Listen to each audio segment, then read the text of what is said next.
lecture 3, vectors. So today I'm gonna talk to you about vector quantities, okay? And also today we will be using the board instead of PowerPoint presentation. Alright? Okay, so vector quantities. In physics class, there are quantities which can be completely specified using only their magnitude. We call them scalar quantities. Okay? So magnitude lang. Time is one of them. Temperature. Okay? Distance. What else? Mass.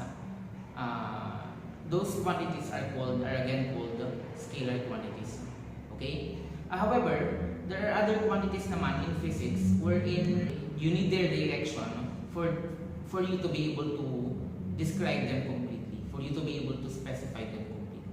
And we call those quantities vector quantities. Okay? So, ano pinagkaiba ng vector sa scalar? Pag sinabi mong scalar, they only have magnitude, but when you say vector quantities, they have both magnitude and directions. Examples of vector quantities are velocity, displacement, and acceleration, force, work, power, impulse, momentum, and many others. Okay? Alright, so vectors as a mathematical object. Okay? So, as a mathematical object class, we can specify a vector using an arrow. Okay? The arrow length, the length of an arrow corresponds to its magnitude, while the arrowhead itself, the arrowhead corresponds to the direction. Okay? So we can use this symbol as a symbol for our vector. Okay? So letter A, or any letter naman pwede, but of course in this particular discussion, we'll use A and half arrow above it. Right? Now the point is this, the longer the length, the larger the magnitude, of course. Because again, syempre, yung length ng arrow represents the magnitude. So natural lang the longer the length of the arrow, the larger its magnitude. Okay? Vectors in one dimension. Okay? In one dimension, you can specify a vector just by its magnitude and the sign of the magnitude. Alright?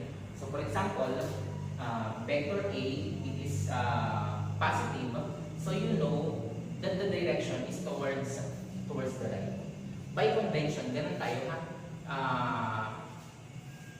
Towards right, it is positive, tapos naman towards left, it is negative. Okay? Parang sa Cartesian coordinate natin. So, positive A, pero ito naman, vector na to sa ibaba, syempre, negative vector A. Okay? Because it runs on this opposite direction towards left. So, it's negative. Ito naman, positive towards left. How about in two-dimension? In two-dimension class, you need two numbers to specify a vector completely. Okay? So first, you need its magnitude. Second one, you need the angle. Right? So if it is 40 degree, then 40 degree, then the magnitude dito, the value of the magnitude of this. Okay? So again, in two dimension, you need two numbers to specify a vector. The angle, in degree, of course, and the magnitude of the vector. Pag sinabi mo namang negative vector, like my explanation in this part, okay? Pag sinabi mong negative vector, ano lang yun? Vector that runs in the opposite direction. So if we have vector A that runs in this direction, then negative vector A is a vector that runs in the opposite direction ito. So, in the opposite direction. Right? How about addition of parallel vectors? If you have parallel vectors, okay, then kailangan mo lang tingnan if they are same direction or opposite direction. For vectors that are on the same direction, like in this first example ko, vector A and vector B, same direction, you just simply add them. Okay ba yan? So, vector A plus vector B, so ito siya, resultant vector natin. Let's give it a value. if vector A is 2 and vector B is 3, then resultant vector is 5. And notice the magnitude no? Notice the length of the vector. Siyempre, kumaba lang yan. Okay ba yan? No? Well, ito naman sa ilalim, no? Vectors that runs in the opposite direction, anong mangyayari? So, let's say, vector A is ito. Let's give it a value 2. Vector B naman is this. Kaso, on the opposite direction, at anong sabi ko sa inyo kanina, vectors on the opposite direction ay the negative vector yun. Ano? So, you have negative 3 instead of positive 3. Negative 3. And when you add them, 2 plus negative 3, edi magiging subtraction. Right? So, negative 1. Magiging subtraction. And notice how the length of an arrow was reduced. Okay. Next, addition of vectors at a right angle. What if the two vectors are not parallel with each other? Instead, what if they are at right angle? Paano mo isa-solve yun? So, let's say you have a vector A on this direction, pataas, let's say northward, and another vector that runs eastward. Okay? The resultant of vector will be this dotted line. Okay ba yun? O syempre, kita mo na kaagad that it forms a right triangle. And if it forms a right triangle, then you can use the Pythagorean theorem to get this side. Okay ba yan? So, again, this is 3 and this is 4 by Pythagorean theorem. Then this will be, the value of the resultant will be 5, which makes sense kasi, syempre, itong resultant vector will be the hypotenuse, di ba? And the hypotenuse is the longest side. So, 5 is greater than 3 and 4. Okay? Now, how about this one? Vector times scalar. Vector times scalar. Vector multiplied by a scalar. Paano mangyayari nun? If you multiply a vector, multiply it to a number, let's say 2, what will happen is just that the magnitude will just increase depending on the number. Yung magnitude niya becomes twice longer, but the direction still the same. Right? So, ganun lang din. Vector times scalar or times a number is just a vector times a number. A times 2 is equal to 2A. Okay? That's A. Okay, so since we can multiply vector to a number, can we also divide a vector by a number? Can we do that? A vector divided by a number. Okay, so pwede din ano? Anong mangyayari doon sa magnitude ng vector? Mahahati lang din siya. Okay? Like for example, in getting the average velocity, di ba? Pag kumuha ka ng average, i-divide mo yan. So for the average velocity is a vector So kailangan mo yung i-divide by a number. So pwede, no? Vector divided by a number is of course possible. Right? Ano lang mangyayari sa magnitude, mag-divide lang yung magnitude. Okay? Now, can we divide vector by another vector? Let's say vector A divided by vector B. Can we do that? O ano, medyo hindi yun possible kasi because of the direction. How can we divide the direction? So medyo mahirap yun. For example, north divided by south, so not possible. Pero interestingly, we can actually multiply two vectors. Okay, a vector times a vector. And there are two ways to do that. First is by dot product and the other one is cross product. It will be a separate topic. Okay? So, dito muna tayo. Graphical method of getting the resultant. Can we get the resultant vectors graphically by drawing them? So, pwede ano? Ito yan. There are two ways to do that. Getting the resultant graphically by drawing them. First is by parallelogram method and the other one is by tip to tail method. Okay? So, ano ba yung parallelogram method? Well, from the name itself, gagawa ka daw ng parallelogram. Right? So, if you have vector A that runs in this direction plus vector B on this direction, pwede mo ngayon yung pagdugtungin o kaya naman, kagaya ng ginawa ko, gawin mong tail-to-tail method. Ibig sabihin, yung dalawang tail ng dalawang vectors, same yung origin. Okay?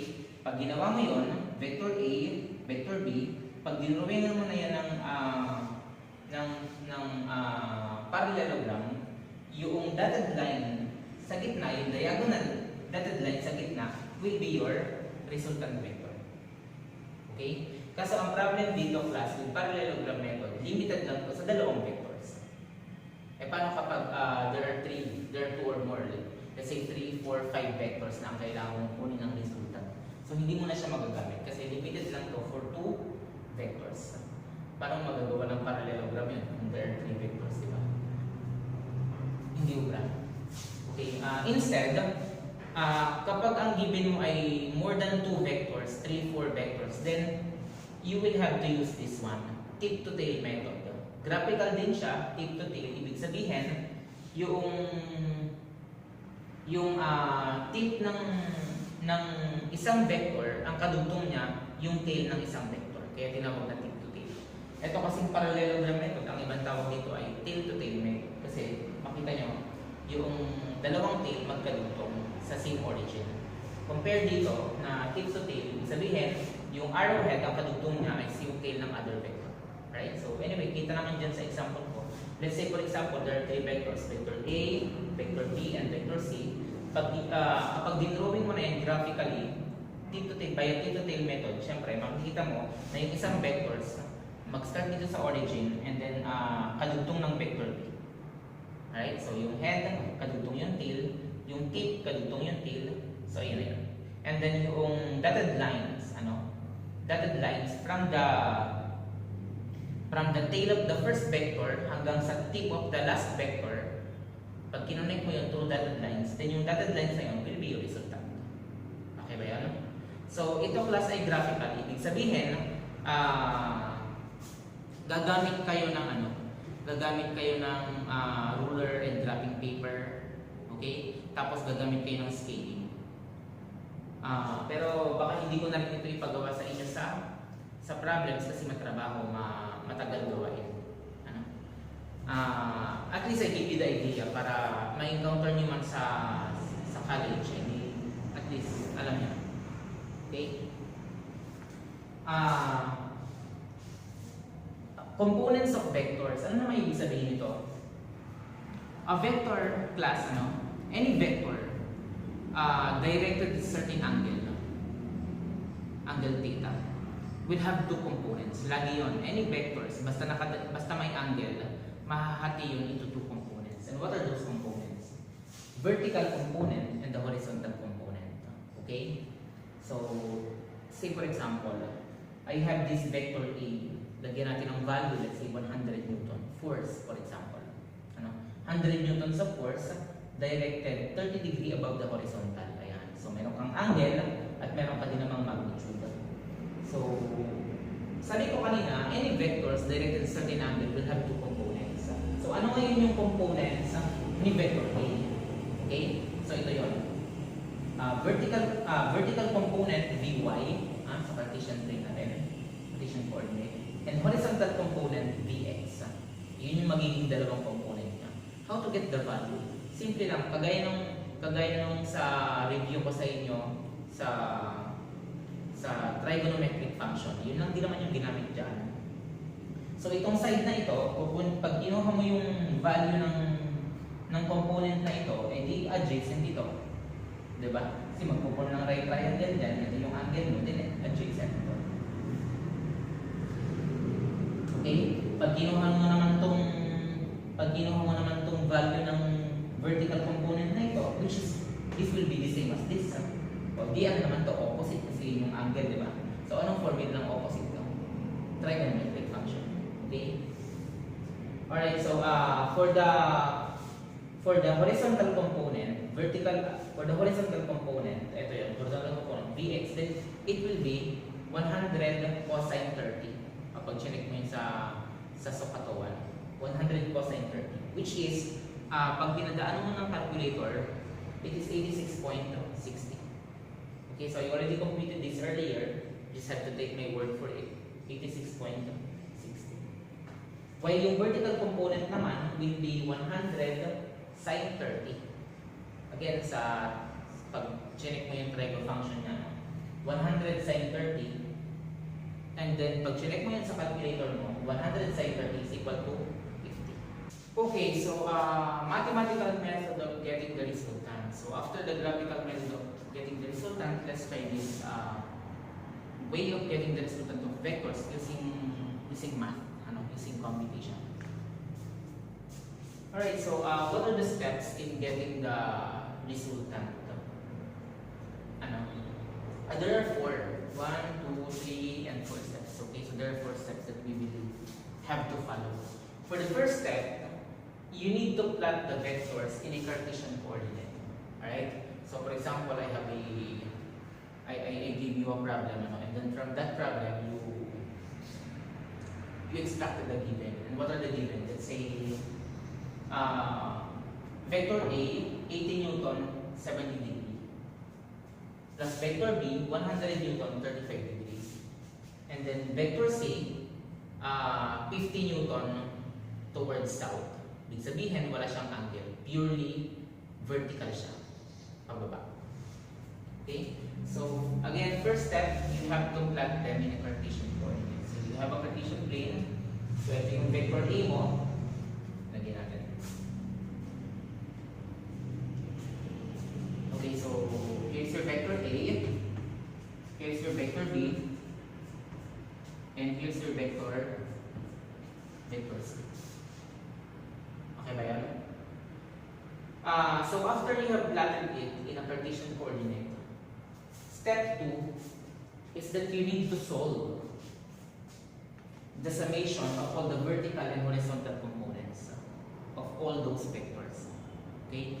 So earlier I told you that any vectors directed at a certain angle will have 2 components, vertical and horizontal components. So at this step, in step 2, you will need to get the summation of all the vertical and then summation of all the horizontal components. Okay? So paano yun? O you call this summation of all the vertical components. Kasi ang mangyayari, bawat vector class, bawat vector, merong horizontal component. Diba? Except dito, walang horizontal component to, syempre walang angle eh. Pero for vector A and vector B, meron niyang horizontal component silang dalawa. Horizontal component of vector A ay dito. Diba? Horizontal component of vector B ay ito. Oops, dito lang pala. Okay? Vertical component of vector A, ito yun. Vertical component of vector B, ito naman yun. Vertical component of C, ito lang talaga yung 50 yung purely vertical. Okay ba yun?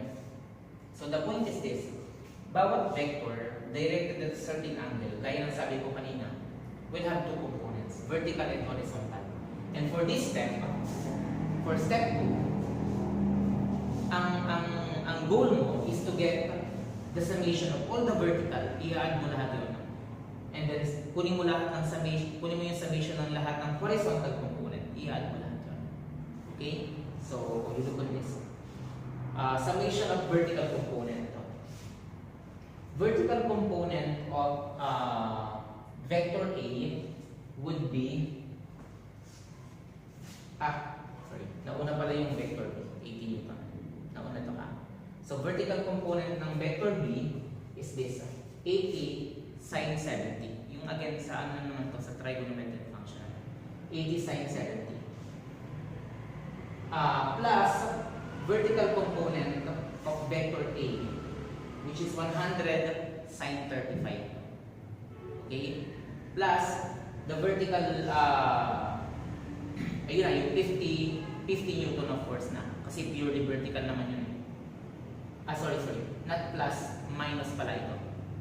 Okay? Or, pwede mo din sabihin, plus negative 50. Okay? Pero in short, edi minus 50. Sir, bakit naging minus ito? Kasi naman, yung Cartesian coordinate, syempre, alam niyo naman na yung quadrant sa ilalim, negative na yun. Okay? So, vertical component of vector B plus vertical component of vector A plus plus vector c, kaso yung vector c ay negative, kaya naman plus negative or minus 50.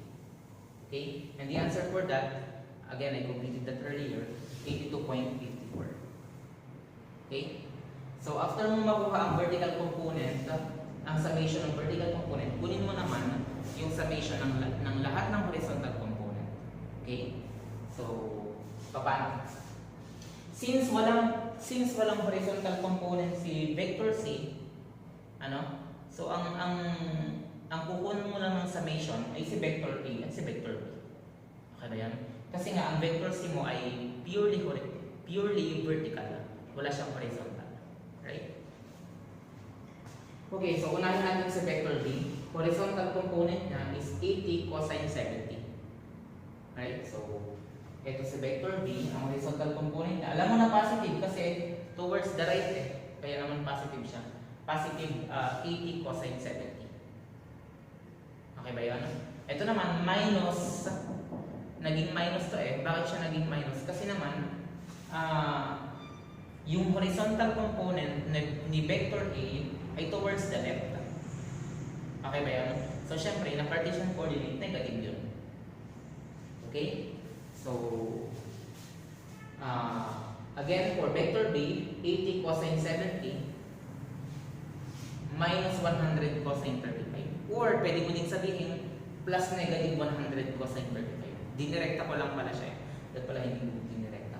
Well, anyways, understood nyo naman na yun, na ito ay plus negative 100 cosine 35, kaya magiging minus 100 cosine 35. Sir, bakit naging negative? Kasi nga, yung vector A mo na 100 cosine 35, yung component ng vector A mo, horizontally, ay towards the left.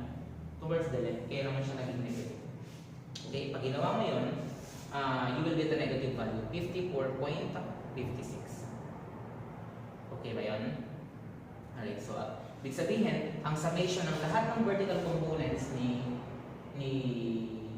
vector B, vector A, at vector C ay 82.54. Ang summation ng lahat ng horizontal component ni vector B at vector A ay negative 54.56. Right? Okay, so for number 3, you need to construct a right triangle using the summation in step 2. Okay? So kunin mo na itong dalawang value na ito, and then from this, parang ito yung magiging sides, dalawang sides ng right triangle. Right? So, given this value, gawa ka na ngayon ng right triangle. So unahin mo yung summation ng vertical ni VY, summation ng vertical ni VY. So ito na yan. You know na it is northward kasi naman alam mo na yung value niya is positive 82.54. Kung ito ay nag-negative, it is pababa yan. Pero the fact that it is positive, then it is towards the north. Okay, so 82.54. Kahit alin naman ang unahin mo dyan, parehas lang. Dito lang sa ginawa ko, syempre, yun ako yung vertical. 82.54. Okay? And then the next is the horizontal. If you'll notice again that the summation of horizontal components, yung summation niya is negative value, 54.56. So alam mo na negative, syempre sa Cartesian coordinate, towards the left yan, westward. So ito, 54.56. Pero hindi mo na ilalagay dito na negative, ha? Hindi mo na ilalagay dito na negative. Okay? Ibig sabihin lang ng negative 54.56 negative on that direction, towards left. Yun lang yung ibig sabihin ng negative. Pero dito, huwag mo na isulat na negative 54.56. Okay? So, meron ka ng, kung ito yung angle mo, meron ka ng opposite and adjacent. So, you can now solve for the resultant using the calculator. R is equal to 54.56 squared plus 82.54 squared. Okay? Sa calculator, the answer will be 98.94 Newton. So this will be your resultant. Okay? Now, how about this angle? How would you get this angle? So this is for the step 4.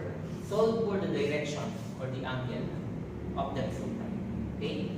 So again, it's the trigonometric function, yung TOA. So tangent theta is equal to opposite over adjacent.